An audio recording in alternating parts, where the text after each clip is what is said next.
Oh, great. Thank you very much indeed. Cheers to you. Bye. And of course, I'm involved in presenting film shows really all over the country. And that's about the best source of film because people simply step out of the audience with an old carrier bag and a load of little rusty cans in it and say, would you like these? I'm always looking very much for something related to a transport subject. If I see a bus or a train or an aircraft or something like that on the first few feet of the film, I get a bit more excited immediately. Well, at first sight, it looks pretty promising. I can make out the words Imperial Airways. Now, that was our commercial airline from 1924 to 1939, which means it's pre-Second World War, which is excellent. And it has a soundtrack area, but it's blacked out. So I suspect it, in fact, is a silent film, which puts it right back into the 1920s and makes it even more interesting. Quite definitely worth putting on a flat bench or Steenbeck at the main archive for some really serious identification. Bij de versierde fietsen, ook zo traditioneel voor... Hobby eventually became my profession for a long period of time, beginning with the National Film Archive. And for a period of 25 years, I was professionally involved, although the hobby element never really went away. I was always just interested in movies for their own sake, as well as doing it as a job. The Huntley Archive was based originally entirely on transport. It covers industrial films, how things were made in the past. It covers social history, the way we lived in the First and Second World Wars. It's grown just on my own personal enthusiasms for particular subjects which the film seemed to me to illustrate very well. A little film called The Trojan Car, 1924, is one which I get endless entertainment.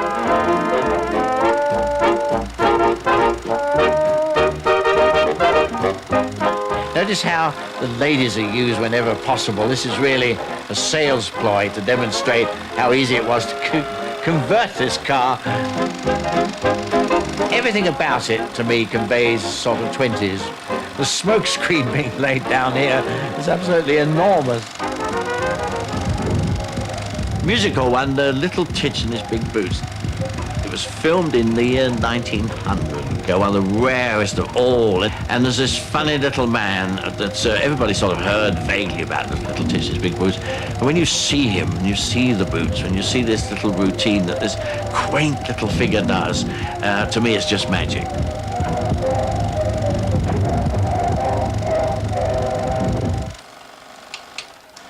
It's rather fun for me because so often it happens that chaps I've known have had films as a hobby, but it wasn't shared by the family at all. In fact, they looked upon it as a kind of opposition to their family interests.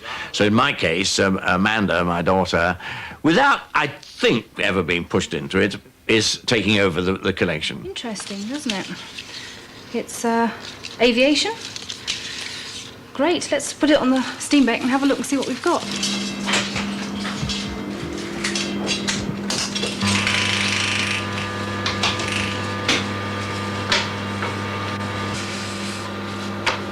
Passengers at the Hotel Victoria. I thought they went in a bus, that they go in a taxi. Oh. Well, Trafalgar Square, obviously. Do you think that's Northumberland Avenue? I'm not sure. Off to Croydon Aerodrome. Wow, look at that. Well, that's definitely mid, if not early 20s. Yeah. Now, look, this will tell us EBBI. Can you log that on the card? Yep. Is that enough for you to... Yes, I can date the aircraft and its type from just those big letters. All right. Look at that. Yeah. Isn't that wonderful? Probably Handley Page aircraft. What we're looking at here is the birth, really, of civil aviation, isn't it? But also of Croydon. You know, the people of Croydon, they're just going to love this. With a film like the one on Imperial Airways, its first use would probably be in one of the film shows. This is very valuable because very often people in the audience will be able to pick up things in the film, help us in a sense with the catalogue of it. It then will go into store, hopefully now fully documented, and who knows, maybe somebody doing a history of aviation will want a piece out of it. We get involved with the commercial side of what we do, really, because we had to. There wasn't any other way to keep this collection going. It wasn't just a matter of putting the films on the shelf and forgetting about them. They need constant maintenance. We had to raise funding to do our preservation programme and keep the films in optimum condition. The link between the hobby and the professional involvement in film came about basically for me in 1952. We were looking around for programs, and I had known as a sort of private collector these odd reels with the chap who hardly anybody had ever heard of him in 1952. He'd absolutely disappeared off the scene completely. His name was Buster Keaton. And I'd always been rather intrigued by these little silent comedies of his. They were very well made. I eventually contacted some professional colleagues in France who, during the Second World War, had kept 2 of his films. And we virtually relaunched the career of a man whose name had absolutely disappeared altogether from the public image.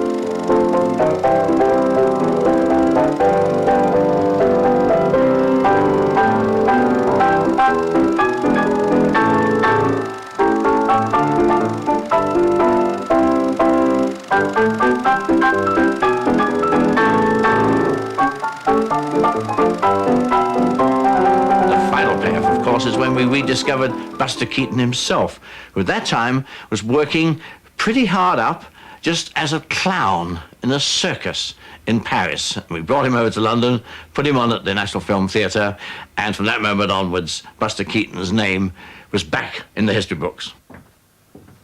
I think I am very much a hoarder of just about everything. You know, the Radio Times, anything. And that really, I suppose, is a result of being involved in throwing away things. In my days in the British Film Institute, the National Film Theatre, we did have a process of having a committee which decided what should be kept and what should be thrown away. And looking back on it, we made an enormous number of mistakes and frequently threw away things that afterwards turned out to be extremely important. Film really is meant to be seen. There's no point in sort of filing things away. You see, you can argue that you're in danger of damaging and destroying the very thing that you're trying to preserve. But I would make a comparison with my original first love, steam engines. Not much point in keeping a steam locomotive on a plinth in a museum, stony and silent. You only really understand what a steam engine is when it's out there, living, breathing, snorting, charging up and down the track. Seeing it is absolutely key to film. I don't think John really did know that film was going to be of historical interest in the future. I think it was just instincts. I think it was perhaps not even that, perhaps not even premeditated at all. It's just he happened to have a love for something that is of a continued importance and significance now.